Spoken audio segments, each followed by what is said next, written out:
All right, Chelsea fans, welcome back to another episode. That's right, of the London is Blue podcast. Hopefully your favorite Chelsea podcast out there and a part of the Man and Blazers Media Network. We're coming to you. We're recording this like an hour after Chelsea whooped up on Morecambe 5-0 in the FA Cup. That's right, absolutely. Shrimps versus Wales in this one, and Chelsea got it done, advancing in the cup. And we're going to have a little bit of a conversation. We got Nick here. We got our good friend Yan as well, back for the first time in a long time. And, you know, I think wearing the fraud hat if you're watching on YouTube, but I'm wondering who he's going to be calling out for frauddom today. Yeah, well, maybe a few. We'll see. How's it going, guys? Thanks for having me back. I'm reading here, back by incredibly popular demand. Yeah. On their shared documents. That's very kind of you, boys. Yeah, looking forward to talking shrimp business. So thanks for having me back. And then, Nick, as we kind of get into this one, just off the top, we like to let people know what the vibe was in this one. We have some three-word match reviews to sum up what people thought about this game. And as a purveyor of puns, I think you'll enjoy how deep people went on the shrimp theme. Yeah, there's a lot going on here, obviously. So if you've submitted a three-word match review, thank you. We consistently kind of pick the cream off the top. So MJ Pennington with What Up Tosin, new striker that we didn't know that we had in the squad, which is great. McGleasy with Start Joao Felix. Okay. Clip Show with Nullified That Magic. Mike Williams with Bang Bang Shrimp, which is good. Philip O'Neill, Bubba Gump FC with those scrimps. That is good. That's good. CJ Flores, Shrimp on Barbie. And yeah, a lot of shrimp puns here, Dan. A lot of shrimp puns. Do you have a three-word match review, Nick? I was gonna go on the Barbie, but CJ already kind of had the better version of that. So give me a second to ponder. And I've got one. Yeah, go for it. I'm a bit naive to not, to assume maybe not everyone's going to go on this, but I was going to be like a Felix craved shrimp or shrimps, or cooked them. So I do feel like that doesn't hit as well with all the other ones that have come up from your listeners and stuff. But it had to be Felix eating shrimp, craving shrimp, something like that. Like, I'm going to 5 subs when, because it's never going to happen. I don't think Azaresca is ever going to unlock the 5 sub feeling ever again. I mean, look at the bench. It was very unlikely that we were going to do that in any capacity, considering when you put Nico Jackson and Cole Palmer on there alongside Levi Colwell, you're not going to bring them off the bench. So it would have been a good opportunity, but I got one for you. Okay. I got a positive for you. Okay. Whoa. Yeah. Right off the top. Scary. Josh Premier starter. Ooh. That's good, actually. Notice that one Josh did not play today. I think it's because he may play in an upcoming match and perhaps will be a first choice option. Well, we would love to see it. And we'd love to see if you have an opportunity to do so. Leave 5-star review on Apple Podcasts and Spotify. We always appreciate that. We'll get the admin out of the way at the top. As always, thanking our wonderful community of listeners. Mm-hmm. You can also subscribe on YouTube as well, where we are just the shrimps compared to one Yannick the Great, and just trying to catch up to his count. I mean, we're looking at 38,000. That would be really, really special there. But, we're just a trawler compared to his warship. We would love to see you get involved in the conversation on Discord in a free or paid capacity. And you also could sign up on the London is Blue Dispatch, our free weekly newsletter as well. But at the top, again, Chelsea won 5-0. I mean, there were questions about the lineup. There were questions about who would get in and involved. Just immediate reactions. It feels like a muted 5-0 win, which doesn't feel like the most interesting type of take off the top, Jan. But I think there were a lot of positives still. I mean, you advance, you get more competition, more minutes for players that might be on the fringes in a second half of the season where there's less games available. There's a lot. I don't know. I think there's a lot of goodness here. Yeah. Yes, I agree. It was weird. It was a weird game, bro. It was weird because, I'm trying to think. I feel a bit underwhelmed. I think a lot of people probably do. And I'm trying to think why. Because it's not even like we really perfectly distributed those 5 goals at a sort of slow pace. Like 4 came in the second half. So that should sort of leave you a little bit more excited and exhilarated. I don't want to be negative about it, but because there's, we kept a clean sheet, we scored 5 goals, and certain players are going to be more happy. It was like hella strong, the lineup. I know you'll probably go through the lineup or whatever, but it's super, super strong. Maybe a little bit disappointed that a couple more academy players weren't involved. I think the most obvious one, who I believe was out with illness, is Reece James.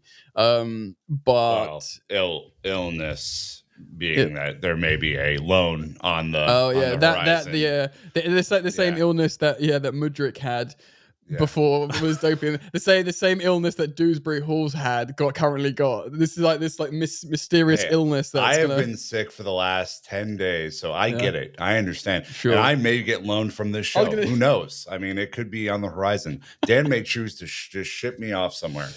Look, we're talking about, just to go through the lineup real quick, it was Jorgensen between the sticks, Renato Vega, Axel Disasi, Tosin, Reece James coming back in for minutes. That was nice to see. Romeo Lavia coming in for minutes, Tyreek George, Joao Felix, Nkunku, Neto, and then Guiu. And we saw subs of Malagusto, Marco Correa, and Jadon Sancho off the bench, all making a halftime sub appearance. So they came on right in the 46th minute. So, I mean, generally, Nick, seeing Reece James play football again, really good. Seeing Romeo Lavia play football again, really good. Those are promising things, almost as good as new signings if they can stay healthy. That would be the important thing there. If they can stay healthy, I mean, that's the critical piece. I mean, it's one thing to see them play 45 against Morecambe. It's another one to see them consistently stay healthy over a long period of time. It's obviously what we hope for. It's what I talked to Matt Law about on Thursday's episode, is just the process to get both of them back and fit enough to play multiple games in a row, or at least parts of multiple games in a row. So whether they play 60 or they come on as super subs, in a consistent capacity, I think that's really their next step here. Wonderful to see them play. Wonderful to see patented Reece James crosses go into the box where players can actually do something with them. Nice to see. Attempt to. They give it their best. And, I think you're also looking at, Lavia as super important in this. Like I would almost argue in the way that this team is being played, we're just not deep in midfield. And so Lavia is almost more important because we have cover at right back than Reece is at this moment. So it's incredibly important that you get both of them minutes, even if it is against a League Two side. Yeah, I want to go deeper into the match, but I'm going to give you a moment here. Nick's comment on Reece James, Romeo Lavia, more important to the team squad and depth at the moment? Do you have a thought on that? Yeah. I mean, I don't disagree. I mean, in this game, Reece was better than Lavia, but because he got an assist in 45 minutes. He should have had 2 if Disasi wasn't a meme at the moment. But I agree. Lavia, there's so much problems with Chelsea in terms of gassing out late doors in certain games in the midfield, and it's not even just about having high quality cover in midfield. Certain games will require the dynamic of Lavia in the midfield for us to be at our best. So yeah, I dig it. I agree with him. There might be a world in the future where Reece James is fit again, starting for Chelsea and just being a straight up difference maker. And Santos has come back. Who knows? We buy a midfielder. Then Lavia isn't as important, but right now he's more important. Well, I'm sure you saw these all over social yesterday, whether it was Instagram or whatever, that Reece was obviously going to play. So they brought back all the greatest highlights of him as a wing back and bombing up and down the field and scoring important goals and all these. Yeah. And honestly, it feels like so long ago that it felt like a throwback video to me. Like didn't he recently make a late game headed clearance over our own? It was not Levi Cole. I think it was James. That was against Newcastle, and that was early October. Yeah, but it just shows you clutch defensively as well. Everything. Yes, so, he is a complete player. I mean, everyone's talking about Trent again as just not a defender, and then you realize if Reece was healthy these last 3 years, the gap between those two players would be enormous. Yeah, and sorry, Dan, just quickly on Reece as well. I know I'm mindful we're not going to get into the fucking Trent Reece debate. I mean, Kyle Walker's already said if what the best right back in the world is Reece James, and I know, and I legitimately believe that. But a more salient point is under Maresca, I get why he's playing him as the reserved fullback, like tucking in because of, but Gusto hasn't scored a goal for Chelsea yet, right? He's been good, largely Gusto. He's been poor a bit this season, but he's been a good signing, right? But he's been inverting into this pocket. He still hasn't scored a goal for Chelsea. How many goals would Reece scored by now? Maybe 5 or 6. The amount of like opportunities in that hole behind the striker, and Gusto skied a few. He's hit the bar. He's skewed a few wide. Not only would Reece James be converting those, but he'd also be having more goal scoring opportunities in that role. So I just want to maybe dampen the expectations a little bit that there's going to be a ramp up time back to Reece James. Like I think we're all envisioning the 2021-22 season where he had 16 goal contributions across all comps. That went from 16 to 4 to 2. And now there's been injuries, right? So he went from playing almost 3,000 minutes that season to playing 2,000 minutes the following season to playing only 500 minutes the season prior. So like he is already going to be, at like 70% of his total minute contribution after this match here. But like, we still have to give him, like, I'm not expecting, I don't know, maybe I'm on the opposite end of this. Like, I don't think he's going to have like the most transformative impact on this team in the second half of the season in terms of like multiple goals and assists across the entirety of it. No, I honestly think like the best thing that can happen is that he is available and that he plays a super sub role, i.e. last 20, 30 minutes of a lot of matches, and he's able to come in and be a dynamic threat for a short period of time. Or he's able to be kind of a stable base for the defense, especially if Josh is playing, right? Get that experience next to Josh, make that a little bit more solid. Him, Levi, Josh back there is pretty tantalizing because Cucurella is now playing a left wing wide role. So yeah, I think that is the rest of the season for Reece. Like there is not enough tape or enough, I think, health in those legs right now to expect that he's going to be a 90-minute type player for a while, maybe till next season. Like that's really where we are. It's been too long, too many injuries, a surgery now. Like they have to figure out how. Well, it's the last chance, isn't it? It's the last attempt at making this work. Yeah. Is it the last chance? Yeah, I think so. Yeah, I genuinely think so, and that's for a bunch of reasons. I think Reece James is possibly on par with maybe Cole Palmer with our best player, right? But the truth is, he is on high wages. Yeah, I think Reece James is Superman. I genuinely do. I feel you can play him anywhere and he will play really well. I agree with that. Yeah, and he's got all of it. He's got everything, absolutely everything. The technical mobility, the close control, the speed, the strength, the defensive nous, where to occupy space, where to finish goals, how to start and assist. Amazing diagonals, amazing. Big moments. Cutbacks, crosses, diagonals. He's literally got it all. But the body of of this, like how long he's been out for and everything, and how he's on mega wages. I don't know how much truth there was to that. It's probably nonsense, that story that came out about the warmer climates thing and his hamstrings. But I don't know, man. If we can't make this work in the next 12 months and he's like in his 20s, I just wonder if... Remember, we don't have sentimental owners.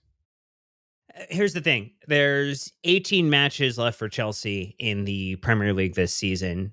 I mean, that would be 1,600, just over 1,600 minutes if he was to play full 90s for all of them. I think maybe a aspirational goal is, does he contribute in 80% of those minutes and play close to 1,300? Like that would be, I think, a really strong improvement season over season that would get him back to where he was 22-23 in terms of total minutes. And like, but it's not about the minutes though. It's not about the minutes. It's not because we can finish the season with a relatively reserved amount of minutes and be like successful, moving in the right direction because it's controlled and it's desired effect.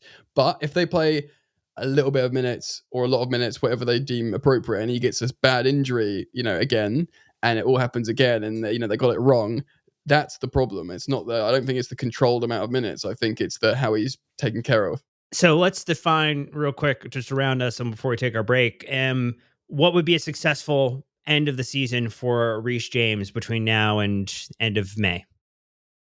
No recurring injuries injury. again. Yes. No injuries. I mean, that's on the mat. Yeah. I mean, that's top of the tree. If you have that, then you sign off on it. And then maybe like, you got an assist today, no problem. You should have had two. Like just a few involvements here and there, and like a couple of moments like we saw that clutch Newcastle moment. Great, but he will do that. I don't even feel like we need to draw up like metrics because he will do that stuff. It's not about. It's a fun game. It's a fun game. Yeah, just get it on the record. I want you on the record. Okay. Stop flip flopping. All right, a hat trick against Tottenham. Are we play him again? And also he's gonna score a bunch of goals, but the final game of the season, he's gonna nut someone. Say Chelsea till I die. Full tackle and Anthony Taylor red card suspended for the first 3 matches of next season. Let's go. Pull a can of Carlsberg out of his behind the goal, down it, crush it on his head, take his shirt off, run out down the tunnel. Done. Well, look, it's nothing. Yeah, you called the Tottenham one here, Nick. Did you have any crazy predictions? It's hard to top, the beer can crushing of Anthony Taylor. I think that's a pretty cool scenario. Yeah. Look, I honestly think I want to see just a consistent build up for him. Like I want to. Because, look, I feel for him. I feel for any player, really, that gets consistently injured, especially when they have shown that they are this incredible player. But I think part of this now is for him to put himself in the best position to succeed and see where the chips fall.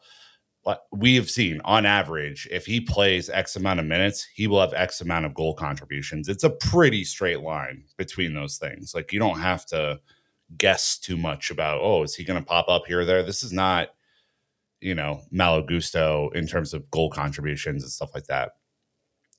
I do think for me, it would be really, really cool if Captain Reece James was able to lift the FA Cup or the Conference League trophy at the end of the year and go, as captain, this is my first trophy. Go. That's it. That's a nice way to finish the segment. This is like what Aspi did. I mean, we remember Aspi finally gets the captaincy, right? Which was, for me, a dream because I love that guy. And, you saw him lift that first trophy and it was like, okay, that's a big moment because then he goes on to lift bigger trophies, right? You get that taste in your mouth. That's a big deal. So, yeah, that would be mine. Well, look, we will not be there for potentially an FA Cup or Europa League Conference final cup lift, but we might be there for the Tottenham hat trick if that were to happen because we are going back to London. And I know Nick wanted to, before the ad break, make sure to plug the fact that we are going back, hopefully seeing Jan again and getting a chance to share a pint with you as well. But look, we've got over 20 people at this point signed up for our group trip. So we're coming with a posse at this point, Jan, a bunch of Yanks and others joining us. The Londoners Blue Firm. Yeah. Going down the Fulham Road, beating people up. Guys, if you're listening, they're expecting you to get into fights as part of it. You're not. You're not advertising fights. Not on the agenda. Josie. You're going to fight yourself to not have a good time on this trip. That's what you're going to have to do. Yeah, you have to fight your way for all the empathetic hugs. Yeah, no firm fights, guys. Every goddamn time we try and plug something on the show, Yan comes through with a wrecking ball just to completely wipe it Anyway, out. there's links in the descriptions. You should sign up in the next couple weeks so that we can get this rounded off. Next week would be a great time to sign up. You can get it through the end of January, though. That's perfectly fine. Hit us up via email if you need any more information. But we're going to jump to an ad break. When we get back, we'll have more conversation, maybe about the match, since we had our full Reece James dialogue take place in the first section. So stay tuned. We'll be right back. Okay, so back to the match that happened. Yeah, that kind of spun out of control. We talked a lot about Reece James on this very, very fun episode of the London Split podcast. To all the people that said there's no humor in the show anymore, I think we proved you wrong. This one would be, though, a conversation around the fact that I think there were a couple of people who impressed in this game, and there were a couple of people who maybe did not. I think there was a lot of braking and not a lot of gas in the majority of this match. If there were two people who got us gassed up, I would say Tosin and Felix were probably the two standout players, and I'm sure there's a couple others. I mean, Tyreek George, I think, had a pretty strong game as well that we could kind of point to. Nick, who are you maybe wanting to praise, to share some additional new thoughts on? Maybe they've redefined themselves in a way, or you're just happy that they showed up with a little bit more gusto than gusto? Okay. All right. Pun central. Calm down a little bit here. All right. Yeah, look, I'll talk on Ty really quick because I think he is deserving of praise in this one. I mean, this is a young guy who has gotten a big chance this year. I mean, has played quite a few minutes this season, albeit against your Morecambes and your conference league opponents and that sort of thing. But it's a really good thing for him to play and to play well. I love the take-ons. I love the creativity in the box today. I really wanted a goal for him badly because I think this, that moment for him is going to be really cool. Probably Alfie Gilchrist-esque, if you will. I think we all remember the goal last year where he celebrated like a madman. Like I want that for Ty really bad. Does get an assist on the day, which is great. Got two, didn't he? Two, double, yeah. I think this is a guy, because of the way that our wingers are shaping up this year, right, which have been kind of peaks and valleys. Potentially Mudryk out for a little bit. Don't know anything about that yet. Who might see more of the field than perhaps even he was anticipating. This performance does not hurt him and his stock moving forward. I think it was a good performance. He was easily one of the more energetic players on the field. It was kind of a subdued, possession heavy day for Chelsea, right? I think 80+% possession on the day, which you kind of expect against the Morecambe. But in the tight spaces against a incredibly low block that was basically 11 guys in front of the goal, he tried some stuff. And I appreciate that because otherwise it would have been a very boring game to watch. And you want to talk a little more about Tyreek George, or do you want to kind of move on to a conversation about Felix or Tosin, other individuals who maybe shined on the day? Well, I'll echo Nick's sentiments. I think to be honest, the story was, for me, a lot about Tyreek George as well. Like, because it's just a great story, but it also just fleetingly tangent. It just shows you what a phenomenal situation it is with Josh Achiampong as well. Like this age, because they're both 18, and you just think they're like children, bro. Do you know what I mean? I'm double their age. And Ty looks like it. Ty looks like a kid. Josh looks a little sturdier. I mean, he's still got the baby face. He's quite big though, but Josh, like, it just shows you that. He's been the trust in him to be because to be a centre back, it's so much responsibility as well. Usually you let like the young wingers have a go with like, just express themselves, but to have a centre back trusted like that age is incredible. Anyway, I agree with Nick. Tyreek George, 2 assists. Such a Maresca style winger as well. Really holds the width, 1v1. I think it's really it certainly should be mentioned how he looks like he had a really good link up with Joao Felix. Together, they were probably the best 2 attackers on the pitch today, and that says a lot with their relationship. And in this particular game, how they were doing combinations inside the box, 1-2s, give and goes, flick-ons, and they looked like they worked really well. Felix tends to combine really well with the other good player on the pitch on the day, I found. So it's probably worth speaking about him as well, because on my Instagram, I do like lives and stuff on there and stories, and I was just really impressed with him. And I felt like I felt like almost bad for praising Felix again, playing against some fucking farmers from somewhere. Do you know what I mean? Because it's either like some Armenian boat builders or something, or it's like some team at the bottom of the football league, and and this guy looks like an absolute poet on the football pitch and an artist, pinging balls around. But he can do it, right? And he is good. And you might want to, I don't know if you want to talk about Nkunku later, we might talk about that. But although Nkunku and Felix are quite hard to fit into Maresca's system, Felix can do it, right? And he can be useful, and he can play in the pockets and play make, and he can finish chances as well. And what I do like, just to finish on this bit, Dan, is that remember when we first signed Joao Felix on loan from Fulham, and he looked amazing, and then he two-footed someone and got sent off, right? Yes. He basically successfully did that tackle today in the final third. He did. Yeah. And that is like, oh yeah, I'm a flair, like mercurial player, but I fucking played for Diego Simeone for a few years, mate. Like he hammered this into me. And it doesn't always come up, but he's not scared. He's not frightened. Like I joked, like, Eden Hazard's way better than Felix. I'm in love with Eden Hazard. Yada yada yada. Hazard's never trying that tackle, by the way, because he didn't need to. But he didn't need to. But he's never trying that. But Felix isn't above it. Do you know what I mean? He's like, I'll absolutely stick this in and get this back, and then I'll do like artistry passing again. It is against a bunch of farmhands, And I get that, and like, so like League Two footballers. Yeah, so you I demoted them. Yeah. They were farmers, and then you demoted them to farm hands. Well, to be honest, they're fucking shrimp. They're like shrimp assistant fishermen people. Anyway, whatever they are, no disrespect. Well, apparently loads of disrespect. Apparently it's lots of disrespect to Morecambe from Jan. Look, lots of disrespect to Morecambe.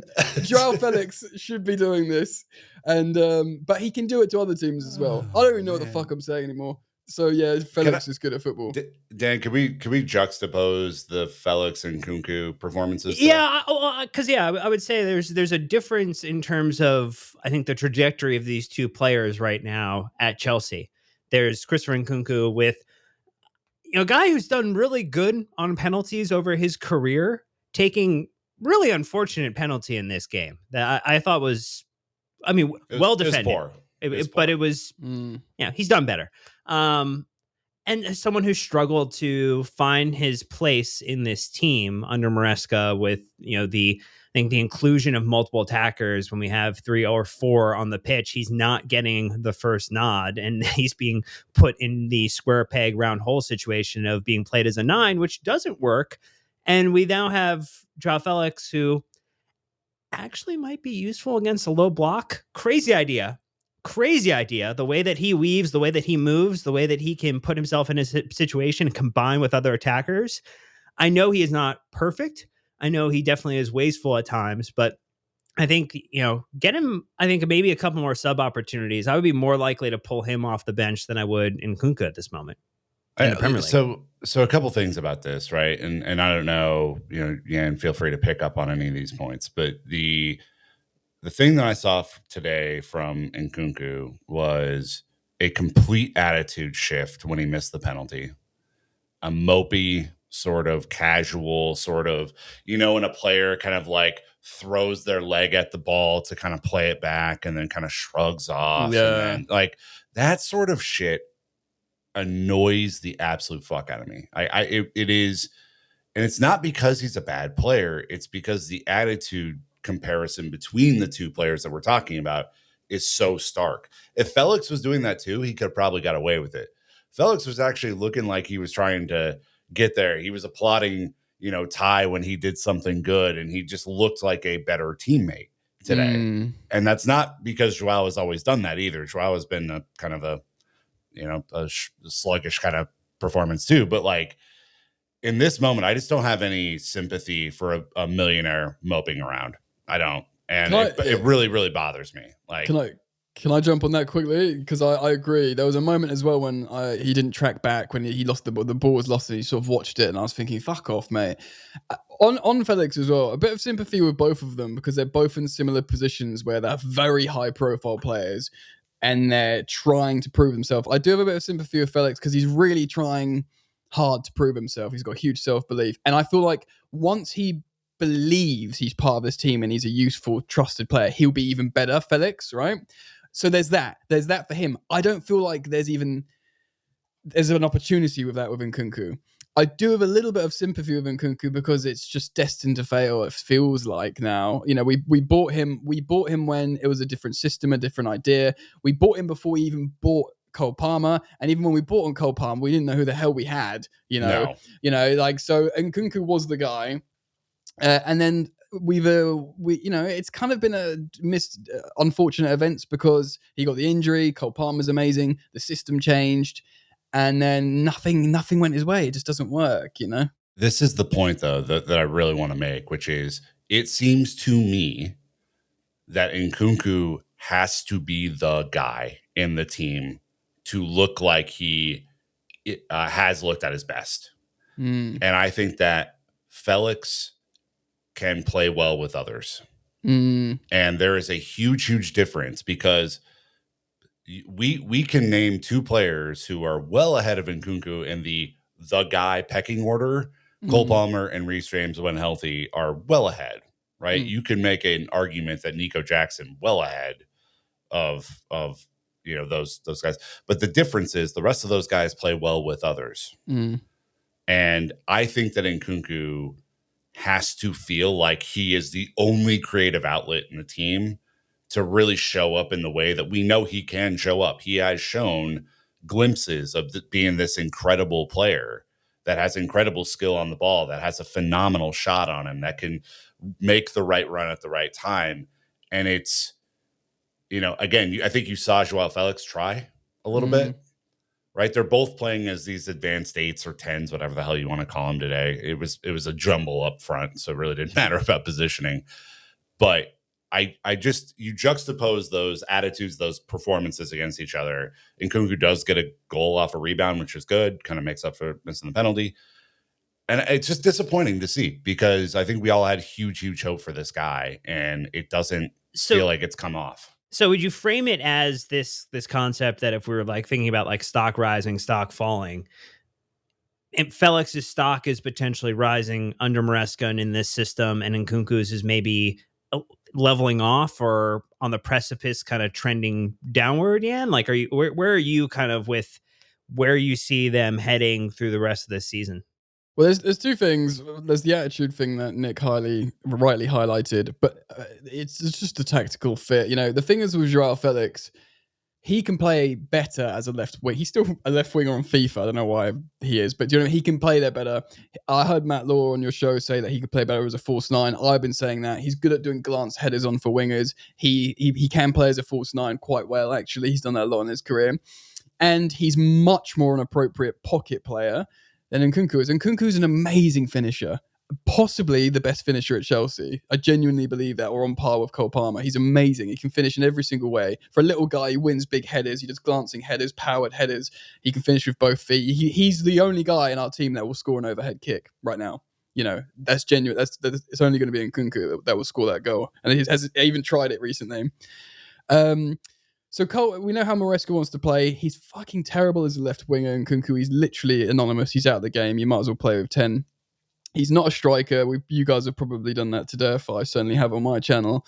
And because he's a finisher of moves, he's not really this creative pocket player like Cole Palmer or indeed Joao Felix, who we're talking about. You could argue he could play that Enzo Fernandez crashing the box late, but then you got to start in deeper positions as a more functional midfielder, which he can't do. He literally doesn't fit, mate, like at all. You can change your tactics a little bit and he'll score goals, but it's you're compromising your ethos and your philosophy to accommodate him, which is it's untenable as far as I'm concerned. And Joao Felix, yeah, he's awesome. Like he might not make it at Chelsea, and you know what? He might not make it anywhere. Joao Felix, like in terms of how he can, It could be, but he might, because he's friggin' sick, bro. Like.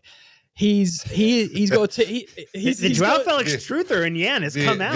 The analysis that we didn't know we did. He's friggin' sick, bro. Yeah, he is. Because it's like a book cover quote for Joao Felix. When he's I'll written by Joao Felix. Oh no, I'll write the forward for him. Yeah, you're fucking sick, bro. But like, I'm not even like a big super fan. Like, if we sold him, I'd be like, meh. Do you know what I mean? But the thing is, he's one of these players that has got artistry. He's unique. And like I said, you could play him up front as a false 9. He'd do a glancing header on for, and Sancho who'd run on and score. He would, like I say, do one of those tackles in the final third. He'll do a sliding tackle to win the ball back. He'll score an amazing goal. He'll score a free kick. He'll score tap-ins. He'll put his head where it hurts. It's dangerous. Like, he could be brilliant. I don't know if it will happen. He's just turned 25, I think. So it's kind of like, just put your feet up and see what. We'll put your feet up and see what happens, because it's fun. I love how he loves being at Chelsea. I love how he lowered his wages massively. I love he cost us £38 million, and he cost 120 million euros at one point, and he's still in his prime. Like, I like a lot about it, but it's a risk. It's a huge wild card mercurial risk that, and he's not like a soft, fluffy player. He will get stuck in, but I just have no idea where this will go. But I'd love for it to work. But from what you asked, Dan, in terms of it could work with him, right? And it almost certainly can't work with Nkunku. So there's probably the answer to your question. I mean, it feels like Joao Felix is the embodiment of that It's Always Sunny episode where Charlie Day is the wild card. Like, I've seen like a few. You're probably gonna hate. That's me, the one. If you're gonna go watch an It's Always Sunny episode, please go watch that. It is great. There's plenty of great episodes, but that's one of my favorites. Where like it's not always good, but it's wild. And so like if you need a disruptor, if you need someone who's going to try something different, I'm not a truther like on Joao Felix. Obviously, I didn't see that coming today. I'll be honest. That kind of hold on, you're the wild card, sir. You are the wild card. But no, it's you know, it was different and better, and I agree. I think if you're in an uncertain position at work or at any walk of life, wherever you are, at least looking like you want to be there can lift people around you. Like that to me, I think is the core difference. And look, this is not, I don't want to feel like we're just dogging on Nkunku. The guy has 13 goal contributions this year. I think he scored 13 goals, whatever.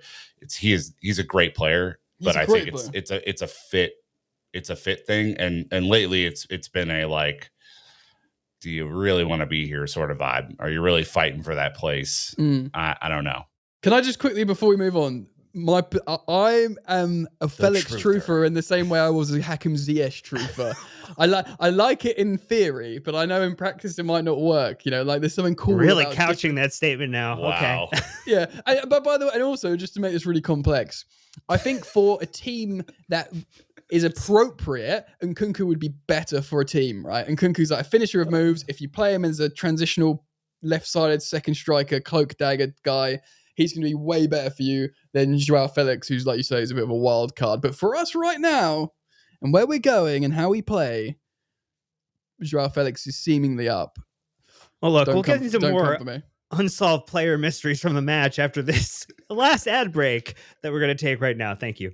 Okay, so we've made it into this episode pretty deep, and I think we've talked about a couple of players from the match. We'll round off on it because I think there's some other more interesting things just about the January window, business ahead, maybe players that are going to be departing. Any final, you 60-second shot clock, Nick, any final thoughts from the match?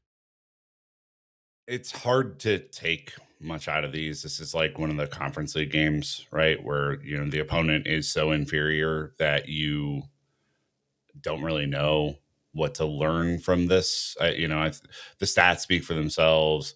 The performance really wasn't that great, just being honest. Like, we picked it up in the second half once they got tired, but we were very, very wasteful in the first half.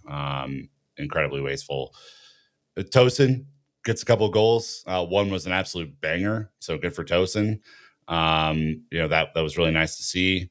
And you look at kind of where we are in this, like 5-0 win's going to be good for everyone's psyche after a bad run of results.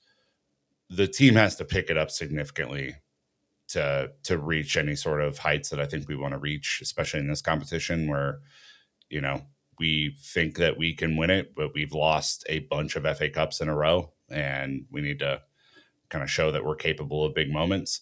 Last thing I will say about the FA Cup game, I believe that rounds 3 and 4, especially as the big clubs get added into the mixer, should be played at the lower seeded team's ground.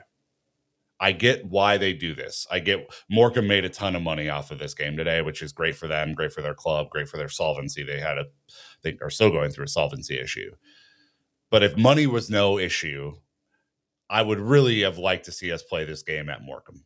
I would really like to see us play the game at Accrington Stanley or any of these other clubs, Marine, wherever. Like, there's a bunch of like value in that. That's really where the magic of the cup comes in. You get, you know, Tottenham going away to wherever they're playing. Like, I just, if you want the magic of the cup to come back, rounds 3 and 4 minimum have to be played at the lower seed ground. All right, Ian, final thoughts on the match? Any player thoughts, random stuff, points of order, or should we? I mean, I agree. Good for Tosin. Disasi and Vega pissed me off in the first half. yeah, Vega, like, he does these fouls that really annoy me, where he bodies people, pushes them over, and it's just so unnecessary. And he's got so much like upside as a positive signing for good value. He's a Portuguese international now, but he also really pisses me off sometimes, which is sort of needless stuff. But yeah, you know, like Nick said, what can you really take from a game like this? So I'm in agreement, really. Well, what we can take from this type of match is the fact that there are certain players who continue to not be involved in the team and in the side. And that gets us to January business that Chelsea is going to try to do to thin down the squad size a little bit, to create less of these problems that Nick kind of mentioned, and the idea that, you're potentially allowing some negativity to fester and brew if you allow players who are seasoned professionals an opportunity to not be involved in match day squads, but continue to call themselves professional footballers. So I know Matt and you had a great conversation, Nick, about some of the work that Chelsea are looking to get done, and most of it is an outgoing perspective. I mean, we've seen players, and we've even seen comments now from Maresca about Ben Chilwell, about Chukwuemeka. We know that the Dewsbury Hall situation is kind of very tenuous in terms of oopsie daisy, we made a mistake type of situation. I guess, how confident are you feeling heading into the last 19, 20 days of January here that we'll be able to move on as many players as Chelsea would hope to? Not confident. I mean, please expand on that. Also, like you mentioned, it's like one of my biggest pet peeves in life is that every transfer window comes down to the last 24 hours. Nothing gets done before then. So I proposed a rule change to the January transfer window and transfer windows in general. The January transfer window is 2 days. It's January 1st and 2nd. Hold on, can I don't propose this because it will affect my career very negatively. So. I don't care. Yeah, and figure out something else for content. I want 2 days. If you can't get a deal done in 2 days, you're not getting a deal done. Like it's all that happens anyway. We wildly speculate, and then it comes down to the last. What about 2 weeks? Hours. Could we go from a month to 2 weeks? 2 days, that be acceptable? Dan. Okay. And we're getting rid of clutter in our lives. We're clearing it out. Maria Kondo over here just going to change the dynamic of the transfer market. I think in that 48 hours, Fabrizio Romano might have an aneurysm. Yeah, for sure. So that's going to be a casualty of my 2 days, but that's okay. I also think the summer transfer window should be 2 weeks. Get the deal done in 2 weeks. That's it. I don't care. These deals are not that hard to figure out. It's just, will you move the money or not? That is the big question. And I think we have a lot of players who desperately need football more than anything, or to be moved out because they're not going to reach standards. And it's just, you're not negotiating from a strong place on any of these. Like, Matt's point about Kieran Dewsbury Hall not losing as much value as maybe Chelsea fans think, I think that's a fair point. Like, we're probably looking at that too harshly, and it's less of a him problem, a Dewsbury Hall problem, than I think it probably was the system and the structure within Chelsea just not fitting for him. But again, who's going to go pay even £25 million for him in January, unless there's a midfield crisis somewhere? Like, would Leicester buy him back since they're in a financial trouble? Don't think so. They cashed the check, man. They're waiting for all the other payments to clear. Right? They're accounting for that one. I know. This is what great I'm guy, Nick. Graham Potter's saving us at West Ham. He's going to take Chilwell. He's going to take Dewsbury Hall. Don't worry about it, mate. Yeah. So he's looking for all the lads that give effort. That's what he's looking for at the moment. And he knows a lot of those players still. They give everything. Yeah, he loves Chile though. I think. Can I just say something on Chilwell? Because am I like breaking this segment in half by doing this? No, okay, they were talking about all the transfer stuff, and Chilwell was on the market in the summer, didn't get a move, has basically been sequestered someplace. Well, I mean, Ben Chilwell is a ruddy good footballer, right? He's a Champions League winning left wing back who can play left back conventionally very well. He's a captainy guy. He's a model professional, and he's in his prime. I think Man United, and I'm sorry, I don't want to send any person I'd like to Man United because I feel like that's cruel and mean, but I feel like Man United should be absolutely all over it. I was listening to an Athletic podcast analysis of Man United saying they need a left wing back, and they couldn't think of anyone to talk about. And I was thinking, how about one that's won the Champions League that you could one that's won the Champions League that's a specialist left wing back that is, a professional that you could probably get for like £20 million. Like his, because he did that extra contract extension, his book value, I think, is like less than £20 million. And, he's best mates with Mason Mount. And, it's going to have fun. Off you go. It would be cruel, though. That would be insult to injury for him. Yeah, I know, but to go to that dumpster fire of an but organization. But he and the aforementioned Mason Mount and people, they us over here in the kingdom, we're very excited with Thomas Tuchel. They will be thinking, all right, I got to play some football before the US World Cup, because Tuchel won the fucking Champions League playing with me at left wing back, mate. I need to go somewhere to play left wing back, and ideally in the Prem. He should go to Man United. Even, do you know what I mean? Even if it's just to play minutes and get selected in the England squad, Tuchel will pick him, I think. So I don't know why I'm talking about Tuchel and Chilwell there, but I feel like they're, a team needs to pick Chilwell up, and they'll be getting a wicked player. Did we do this pod in 2021? Is that what's happening? Are we? Is that what's going on? Yeah, it feels like it. So from the Chilwell perspective, I think maybe the point of order would be the fact that Maresca did come out in the press conference before the game talking about Chilwell and leaving him out of the squad. His response was, I didn't discuss with Ben about that. I don't need to discuss with him, just as I don't need to discuss with Cassidy. I think Ben wants to play since we start. Not only tomorrow, we started 6 months ago, and unfortunately for my decision, he didn't get minutes. Now to give him a chance in the last game, probably he can leave. I think it's useless. And a lot of people were like, I can't believe Maresca would do this and say this. I'm like, also, I don't necessarily think it's entirely his decision to not include the player. So I think this is maybe institutionally a challenge as well. I mean, he also has to say like a player's worth contributing or worth being a part of his team and fitting into the system. Feels like he could have done a job at some point, but that's where we're at. And it's a fitness thing though. He doesn't want him to get, we're literally in the transfer window. Yeah, we're ready to move him. Like, yeah. Don't let some farmhand from Morecambe 2-foot him and stop his transfer. That's what it says in the script here. I thought they were shrimp fishers. I don't know where you're at anymore. Anyway, Ben Chilwell, likely to be someone that if Chelsea can move him, they want to move him. We know that Cassidy is another individual that the club are looking to move in a permanent situation. They're trying to keep a very high line on Chukwuemeka in terms of his move. They want that to be permanent. I guess if we're thinking about this structurally, do you have a projection on how many players Chelsea will move out this window? You were going to put a number to it on the 11th of January. Just to give you context for this, Ian, I talked to Matt about 8 outgoing players. He reckons, or no. I talked to him about 8. I don't think 8 will go, but there are 8 that I think that are pretty clear. I tell you what, to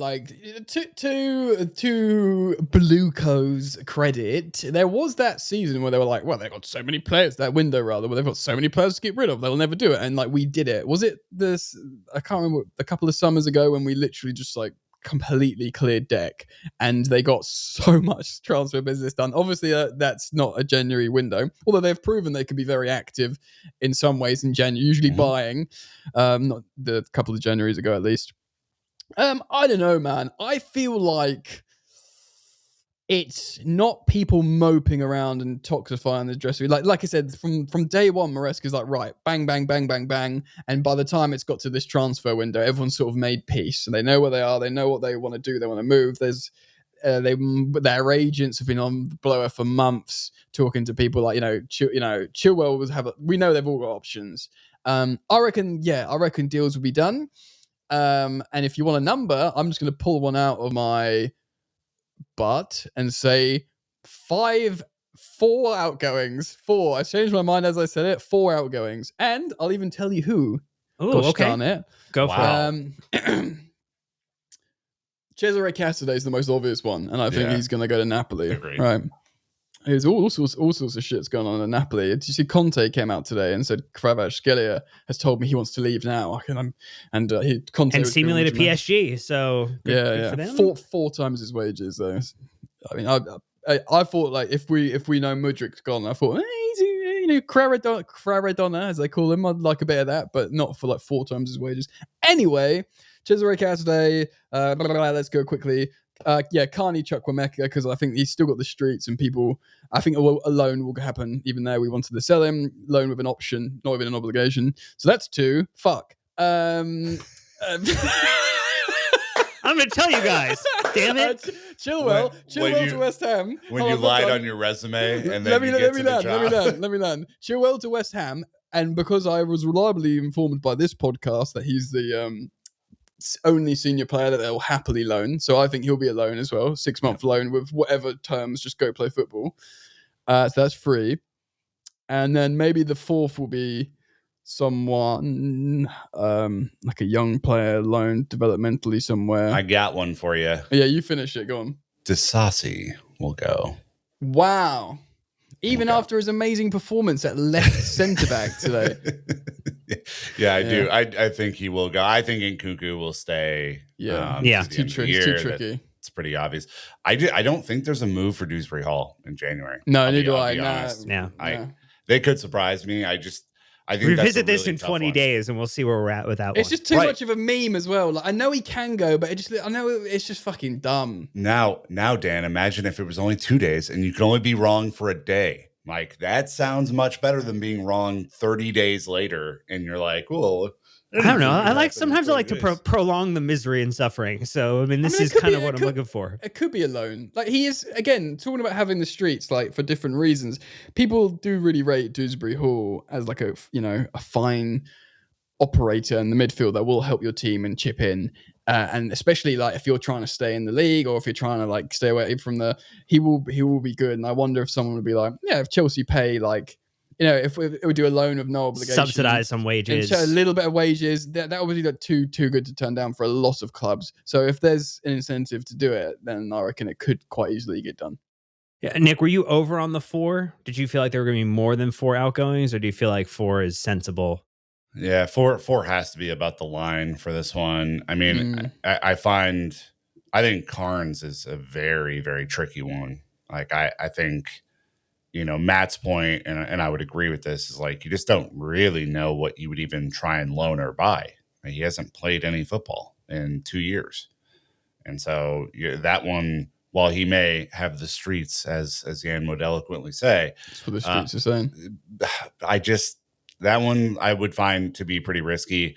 The Vega one is interesting to me. Like, he is definitely an Antonio Conte type player. I thought he was an Enzo Maresca type player. I thought we were all very excited about Vega. He seems to have gone off the boil a little bit. And I don't know. Sorry, I'm the same. I was guessing him so much. I was like, wow, what a fucking wicked signing. Yeah. He's really wanting it to get clipped and get circled around another supporters group, like a club, to try to get them to gas it up. The thing is, though, like, I was so impressed. I kind of still am. Like, this kid speaks like he's multilingual, speaks all these languages, is big, strong, is confident, can play, is trusted. Suddenly he's a starting centre back in competitive Portuguese national team games out of nowhere. Like, fucking, we got him for 11 million quid. We're geniuses. And now I watch him every now and again. I see him doing these recurring fouls against Morecambe, the shrimping farmers, apparently it says here in the script. I see him doing that and I'm like, fuck off, man. I'm just saying, I do really like him, but I feel like if we flip this guy for a big profit, then whatever. I do like him. That's the problem, is like, I think he does like have a future, but if he goes, the point that I think we were talking about left back is like, he goes and Chile goes. And I love Marco Gray, and I think Marco Gray has been up for our player of the season this year so far. There is nothing behind Marco Gray except for academy players. And it's not a bad thing. It's just like, that's a kind of a big risk. 100%. And I realize we're probably ending the show soon, but I just quickly want to say, when we moved off the game, something that I thought about before, that Marc Cucurella tactically changed everything in the second half when he came on. Sure. When he went inside, that obviously he got an assist, but they didn't know what the fuck to do with him. Way better than like Vega. He massively changed systemically how he played. I feel like that needed to be mentioned. Done. But yeah, I agree. No cover. Well, look, we'll get a chance to revisit in about 20 days how right or wrong a 4 outgoing expectation is for this. Can I be one last chaos agent in this very chaotic pod, Dan? Yes. Dan's tried, just for everyone listening, Dan's been trying to harangue us, and it's just we've decided it's hard to wrangle shrimps. That's what it is. Yan and I have been very much the Vega to Dan's Enzo Maresca system, and we've been kind of doing fouls and being outrageous. I think the last one we should talk about is, does Mark Gahey come back in this window? Is it a yes or a no? Does it get done? I'm going to say no. No, but clearly, because Enzo Maresca has talked about how he really likes Gahey, but like he didn't just say, "Oh, he's not my player." He said that he's a Crystal Palace player. He's like, "I really like him," and also the way he waxed lyrical about Liam Delap. If Ipswich weren't a relegation, I don't know, because they'll never sell him. They'll never, because I think he's going to be expensive. Yeah, he'd be expensive because obviously staying in the Prem's worth more than whatever they sell him for, you know. Yeah. So, and he's scoring all their goals. But Maresca loves Delap. He scored. I looked at the numbers. He scored well over a goal a game for Maresca Delap, and he just looks like a touch of the Diego Costas to me in terms of just like what we thought Breuer was going to be. What we thought Amanda Breuer was going to be before the injuries, like that direct, like fuck you sort of thing. Like Palme's 21, so like the way he talked about Delap, there was a little bit about Mark Gahey as well, but I just think it's unless Chelsea figure something really creative about, like Matt Law explained theoretically on your show, speaking to you, Nick, that he didn't suggest, but if you were cynical, Chelsea could be like, right, you know, accept a massive bid for Gahey now. What? No, right, we'll call him Chalobah back, sort of thing. You know, well, it's not about the. I don't think the number would be crazy. I think the numbers actually come down because he's like further into his contract. 18 months left. Yeah. Right. So I think the transfer number would be okay for Chelsea, just given where we are. I am curious about what the wages would be, because he would clearly come in. He's been a captain. He's now, well-established England center back. This is a guy who would be coming back home with some pretty big expectations. Like, after, I think the wages would be a problem. Also, I've been asking. We have a massive sell-on clause for Gahey. If Newcastle bought him for like the rumored fee last summer, we would have got like £20 million or something insane. Yeah. So how does that work if you buy him back yourself? Do you just get like a discount? Because you make £20 million for him going to Newcastle, or you just spend shitloads, and like I guess because it's not a buyback clause. But I wonder if there was something in the contract. Would probably allow for some fun accounting, like buying your own hotels. I mean, that would be essentially the equivalent of it. I mean, my thing with Gahey, and that's the one that I'm like really interested in for this window, because if Disasi leaves, you're short. Oh, 100%. And he said, and he's talked about centre back. He's like, yeah, maybe we can do something. Here's the only position that Maresca's publicly talked about this window. He's like, centre back, maybe we could do something. If you're able to get Gahey in this window, I rate him highly, even though like size wise, he's not, a Levi. He's not this big hulking dude. But I think technically he would make me feel much less anxiety in the back line. Like I'm interested in this. Like I think there's a chance. I would put the chance at like 35% that it happens, which I'll take it. Yeah, not bad. Yeah. Sorry, Dan, I'll stop interrupting your cool script here. It's not a script anymore. It's just a battlefield. It seems to be on fire. It seems to be on fire. It's the dog in hell gift right now. There's everything's smoke coming up from behind Dan. Look, everything will be fine because it's Chelsea. We won again. It was 5-0. There's work to be done, but we've restored order, and we did not continue bouncing out of a cup competition far too early under Enzo Maresca in this side. That's going to do it for this episode. So we hope you enjoyed it. We were glad to have Yan back. We're glad to have a conversation, as always, with our good friend Nick, and we're glad to have you along the ride with us as well. So until next time, Chelsea fans, you know what to do. Keep the blue flag flying high.